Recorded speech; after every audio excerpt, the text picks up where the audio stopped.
Welcome to AI Daily Deep Dive, completely researched and generated by AI. Wow, that's pretty meta, isn't it? It really is. And today we're diving into the most fascinating AI news from March 16th, 2025. Ready to get our learn on? Absolutely. There's a lot to unpack today. From AI's potential biases to some, well, let's just say surprising applications. Okay, let's jump right in. Our first story tackles a question that's been making headlines. Yeah. Are AI systems inherently biased against women? Yeah, multiple sources today are highlighting this concerning trend. Seems AI systems trained on these massive data sets reflecting our world are picking up and amplifying gender biases. It's kind of like that saying garbage in, garbage out, right? If the data itself is biased, the AI is going to learn those biases. Precisely. And we see this play out in several examples. Take image generators like DALL-E and Stable Diffusion. They're capable of creating these stunning visuals, but they often default to depicting men in professional roles. So you're saying if you ask for a CEO, you're more likely to get a man in a suit. Exactly. Or ask it for a nurse, and it's almost always a woman. So it's not just about who's creating the AI, but also the data they're using to train it. Exactly. And this bias, it extends beyond images. A UNESCO study found similar patterns in how AI generates language and tells stories. Like, men are frequently associated with words like business and power, while women are linked to family and domesticity. It's almost like these AI systems are stuck in the past, echoing those outdated stereotypes we're trying to move away from. That's the concern, and the consequences can be serious. Facial recognition systems, for instance, have been shown to misidentify women, particularly African-American women, at higher rates than men. Yeah, and this can have real-world impacts, from wrongful arrests to restricted access to services. Right. And remember that Amazon recruitment tool that was scrapped because it was penalizing female candidates. Oh yeah, that was a big story. It's a prime example of how AI bias can seep into these critical decision-making processes, impacting people's livelihoods and opportunities. So what can be done? Is there any way to fix this bias? Well, researchers and developers are exploring a few different solutions. One key approach is diversifying the data used to train AI models, making sure it includes a broader representation of genders, races, and backgrounds. That makes sense. The more diverse the data, the less likely the AI is to learn and perpetuate these harmful stereotypes. Right. Another crucial aspect is increasing female representation in AI development teams. Having more women involved brings diverse perspectives and helps identify and mitigate those biases early on. Right, because it's not just about numbers. It's about having different voices and experiences shaping these powerful technologies. Absolutely. There's also a growing push to encourage girls to pursue STEM education from a young age. The idea being that by empowering more women in tech fields, we can change the very culture that creates these biases. Okay, so we've talked about how AI can reflect and even amplify these societal biases. But what if AI could help us improve our relationships? Our next story explores that intriguing possibility. It features a woman, Iblis Gail Coleman, who used ChatGPT to analyze her WhatsApp chat history with her boyfriend. It's fascinating. It's like she turned ChatGPT into a relationship therapist, asking it to uncover hidden patterns and dynamics in their communication. And what did ChatGPT find? Did it confirm her suspicions or offer any surprising insights? Well, first of all, ChatGPT confirmed her boyfriend's love for her, analyzing his messages and concluding that his feelings were genuine. But it also went deeper, pointing out subtle differences in their communication styles. So it wasn't just about sentiment analysis. It was actually looking at the nuances of their interactions. Exactly. ChatGPT identified that Iblis's boyfriend, Greg, tends to express his affection through actions, while Iblis is more verbally expressive. It even suggested that Iblis could be more proactive in initiating conversations. That's pretty insightful. It's like having an objective third party who can cut through the emotional fog and just offer that data-driven feedback. Right. It makes you wonder, could AI become a valuable tool for self-reflection and relationship improvement? It certainly challenges our assumptions about what AI can be used for. But of course, using AI in such a personal area raises some ethical questions. Oh, absolutely. Is it okay to upload your private conversations with someone? What are the implications for privacy and consent? These are complex issues as AI becomes more integrated into our personal lives. It's a good reminder that with every technological advancement, we need to be having these conversations about responsible use and ethical boundaries. Okay, moving from relationships to healthcare, our next story explores the rise of AI nurses. This is interesting. We're seeing AI assistants like Anna, developed by Hippocratic AI, being implemented in hospitals to help alleviate the strain on nurses and improve patient care. So what exactly do these AI nurses do? Are they literally replacing human nurses? Not quite. They're designed to assist nurses, taking over more routine tasks. For example, they can answer patient questions, provide information about procedures, and even help with administrative duties. So from the hospital's perspective, it sounds like a win-win. They can address staffing shortages, reduce burnout among nurses, and potentially even improve efficiency. Yeah, but the perspective of human nurses is more complex. Many are concerned about what this means for their profession and for the quality of patient care.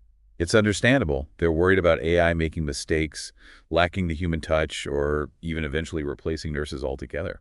And there have been instances where AI protocols recommended actions that could have been harmful to patients if human nurses hadn't intervened. So it's not just about AI versus humans, it's about finding the right balance, using AI to augment human capabilities and enhance patient care. Exactly.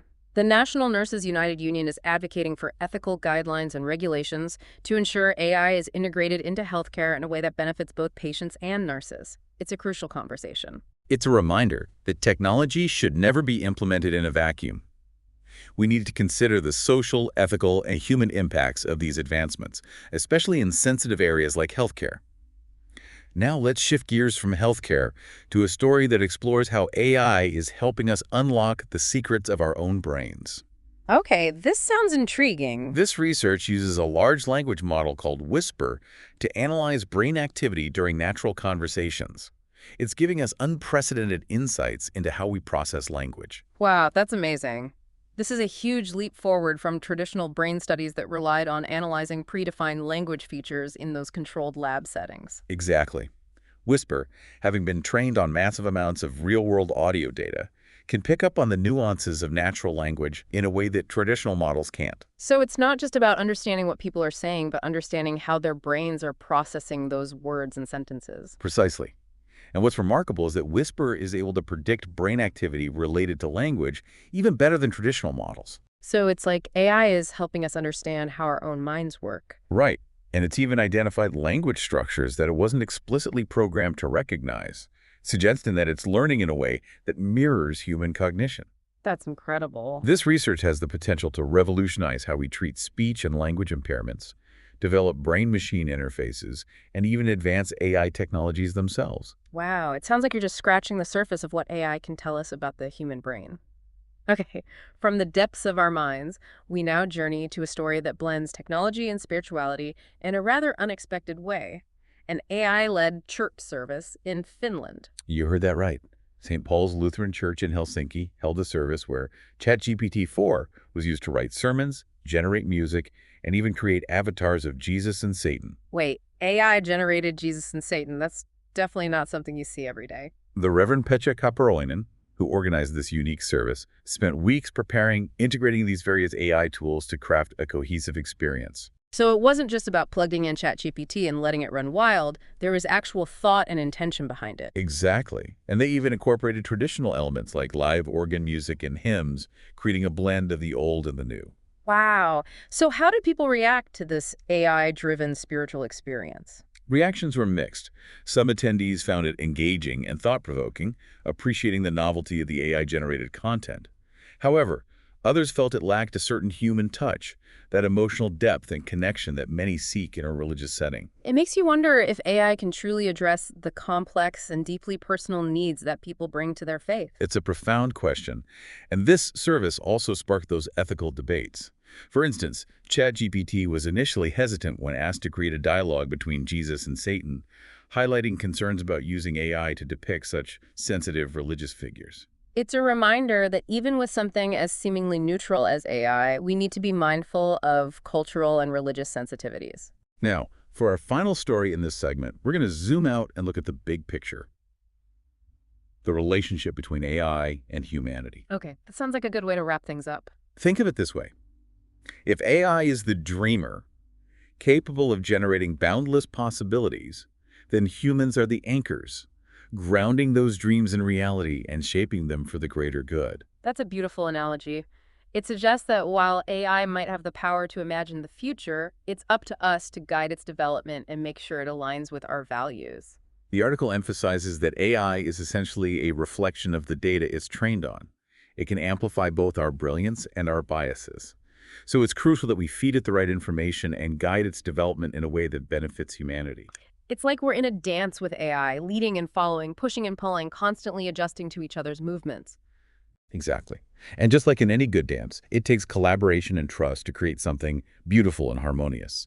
We need to be mindful of AI's limitations, aware of its potential for both good and harm, and constantly engage in a dialogue about how to shape its development. It's a lot of responsibility. It is. This idea of humans as anchors is a call to action. It's a reminder that we're not just passive observers in the age of AI. We have a responsibility to be active participants, shaping the future we want to see. A future where AI enhances our lives, expands our understanding, and helps us create a more just and equitable world. But that future won't happen by accident. It requires our active engagement, our critical thinking, and our commitment to human values. That's a powerful message, and it leads us perfectly into part 2 of our AI Daily Deep Dive, where we'll dive even deeper into these fascinating stories. Stay with us. And welcome back to AI Daily Deep Dive. So far, we've seen how AI is pushing those boundaries in art, relationships, and even healthcare. But what about spirituality? Right, where does AI fit into that? That's where our next story takes us. Back to that AI-led church service in Finland. Yeah, this service at St. Paul's Lutheran Church, it really got people thinking and talking about what AI can and can't do when it comes to faith. They used ChatGPT-4 to write sermons, compose music, and even create those avatars of Jesus and Satan. It's definitely a unique approach to religion. It is. The Reverend Petja Kaparoinen, who led this experiment, he spent weeks preparing the service, integrating AI tools to try and create a cohesive experience. They even kept some of those traditional elements, like the live organ music and hymns, trying to balance, I guess, the old with the new. So how did people react to this AI-driven spiritual experience? Well, the reactions, they were mixed. Some people, they found it engaging and thought-provoking. They appreciated the novelty of the AI-generated content. But others, they felt it lacked a certain human touch, that emotional depth that many seek in a religious setting. It makes you wonder, can AI truly address those complex and personal needs that people bring to their faith? Can an algorithm really offer solace or guidance, a sense of belonging? Right. Those are some big questions. And the service also, it sparked those ethical considerations. For example, ChatGPT was initially hesitant when asked to create a dialogue between Jesus and Satan. It raised concerns about the appropriateness of using AI to depict such sensitive religious figures. Yeah. It's a reminder that even with something as seemingly neutral as AI, we need to be mindful of those cultural and religious sensitivities. Okay, shifting gears now from the spiritual to the scientific. Our next story explores how AI is helping us unlock the secrets of the human brain, particularly how we process language. Okay. This research used an AI model called Whisper to analyze brain activity during natural conversations, something that was previously very difficult to do. Yeah, because traditional brain studies on language, they often relied on controlled lab settings and predefined language features. This study used recordings of real-world conversations, which provided a much more authentic view of how our brains work in everyday life. And the results were amazing, weren't they? Whisper was able to predict brain activity related to language even better than traditional models. And it was even able to identify language structures that it wasn't explicitly programmed to recognize, suggesting that it was learning in a way that mirrors human cognition. It's like the AI was uncovering these hidden patterns in how our brains process language patterns that we weren't even aware of before. That's mind-blowing. It's like AI is helping us understand ourselves better than we understand ourselves. I know. And this research, it has the potential to lead to some big advancements in communication devices for people with speech impairments, brain-machine interfaces, and even new AI technologies inspired by how our brains work.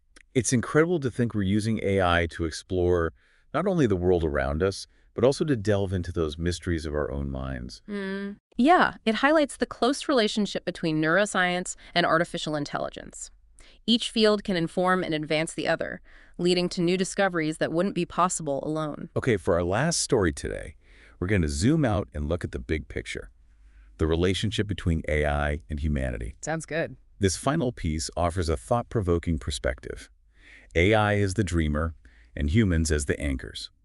It suggests that while AI has incredible creative potential, it needs human guidance to shape those dreams into something beneficial for society. Okay, I like that. It acknowledges the incredible power and potential of AI while also emphasizing the importance of human responsibility. Exactly. The article points out that AI is essentially a reflection of the data it's trained on. It can amplify both our brilliance and our biases, so we need to be careful about what information we feed it and make sure its development aligns with our values. So it's like we're in a dance with AI, leading and following, pushing and pulling, constantly adjusting to each other's movements. Exactly. And just like any good dance, it takes collaboration and trust to create something beautiful and harmonious. We need to be mindful of AI's limitations, aware of its potential for both good and harm, and constantly engage in a dialogue about how to shape its development. It's a lot of responsibility. It is. This idea of humans as anchors, it's a call to action, a reminder that we're not just passive observers in the age of AI. We have a responsibility to be active participants, shaping the future we want to see. A future where AI enhances our lives, expands our understanding, and helps us create a more just and equitable world. But that future, it won't happen by accident. It requires our active engagement, our critical thinking, and our commitment to human values. That's a powerful message to end on. Yeah. And it leads us perfectly into part 3 of our AI Daily Deep Dive, where we'll explore some of those ethical challenges and opportunities that AI presents. Stay with us. And welcome back to the final part of our AI Daily Deep Dive.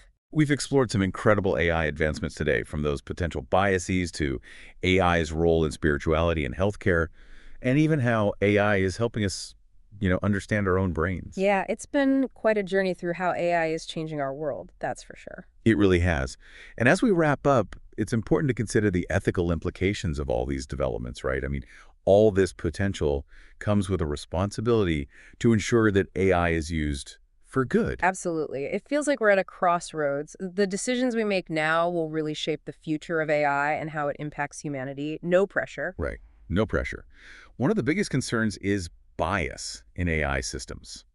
We've seen how AI can perpetuate and even amplify those societal biases, particularly when it comes to gender and race. Like those image generators that tend to show men in professional roles, or facial recognition systems that misidentify women, especially women of color, more often than men.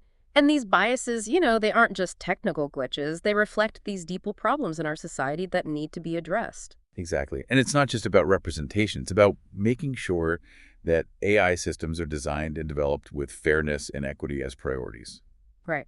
That means having diverse teams working on these technologies, being careful about the data used to train them, and constantly checking their outputs for those potential biases. It's like we need to build those ethical guardrails into the very foundation of AI, making sure it reflects our values and our hopes for a more just world. I agree. And another big concern is the potential for AI to be used in ways that could harm or manipulate people. I mean, as AI gets more advanced, it's getting harder and harder to tell the difference between what's real and what's artificial. Like, think about those deep fakes we see online. Oh, yeah. Those are getting crazy realistic. Right, creating these realistic but completely fake videos and audio recordings. Imagine the potential for misinformation, propaganda, or even blackmail as this technology becomes more accessible. It's a scary thought. It is. We need regulations and safeguards in place to prevent AI from being used for those harmful purposes. We need to think carefully about the ethical implications, and develop these frameworks to guide its responsible development and use. It's like we're giving humanity a powerful new tool. We need to make sure it's used for building, not breaking things. Exactly. That brings us back to the idea of humans as anchors, guiding AI's development and ensuring that its vast potential is used for good. It's a reminder that we have a choice in how we shape this technology and the future it creates. Right. So it's about being proactive, not reactive. We need to anticipate the potential risks and opportunities, making those conscious decisions about how we want AI to be a part of our lives. Absolutely. It's about creating a dialogue between the people creating the technology, the ethicists, policymakers, and the public.